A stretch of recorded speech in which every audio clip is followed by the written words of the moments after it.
Le 14 prochain, le président du Cameroun reçoit un prix de reconnaissance international. Paul Biya est le prix du grand sage africain. Tous les détails au sujet de cette nouvelle distinction honorifique à l'adresse de celui qui, parce qu'il le peut, dirige le Cameroun et ce depuis 41 ans déjà. Eh bien, tout a commencé avec l'affaire Bakassi, qui, qu'on le veuille ou non, est en Afrique et dans le monde un véritable cas d'école en matière de résolution pacifique de conflits. Une maestria orchestrée à l'initiative du président du Cameroun et qui, encore aujourd'hui, 15 ans plus tard, lui vaut tous les honneurs. Alors, comment en est-on arrivé là? Au commencement de l'affaire Bakassi, une seule date à retenir, le 21 décembre 1993, date à laquelle les éléments de forces de défense nigérianes envahissent la localité camerounaise de Bakassi, située dans le golfe de Guinée, région du sud-ouest Cameroun. La zone dégage un parfum d'or noir et attire de ce fait plein de convoitises. Il s'ensuit alors quelques échauffourées et des dégâts collatéraux. En 1994, l'on est au bord de l'explosion. Fidèle à sa pondération, le président Paul Biya ne cède pas à l'affrontement, à la précipitation.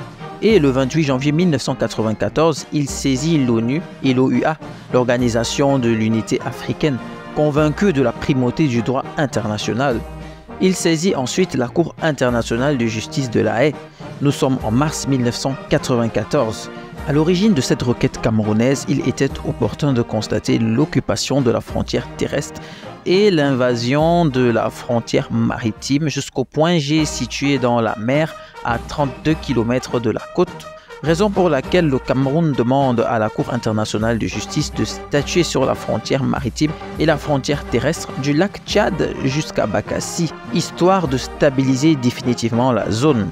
En ayant recours à la Cour internationale de justice, le président Biya évite au Cameroun et au Nigeria une guerre ouverte, un carnage humain et de lourdes conséquences sur le plan économique. Empruntant ainsi la voie de la concertation, Paul Biya et son homologue d'alors, Olusegun Obasanjo, se rencontrent en banlieue parisienne et à Genève sous l'égide de Kofi Annan, alors secrétaire général des Nations Unies. Le verdict de la Cour internationale de justice de La Haye va alors être prononcé le 10 octobre 2002. Il reconnaît la camerounité de Bakassi.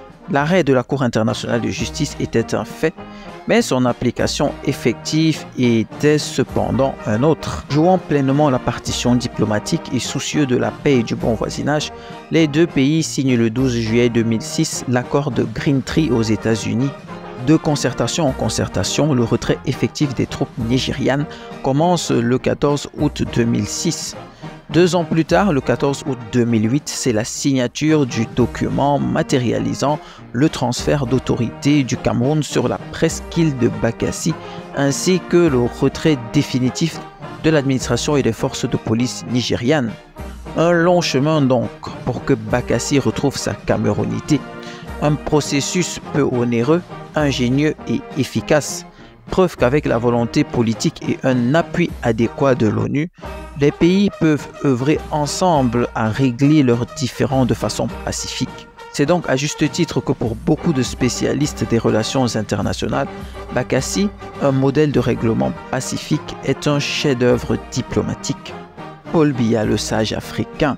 La distinction honorifique sera remise au chef de l'État au cours de la 3e édition des Awards de l'avenir, un événement de reconnaissance internationale qui mobilisera 15 pays africains et une dizaine de chaînes de télé africaines.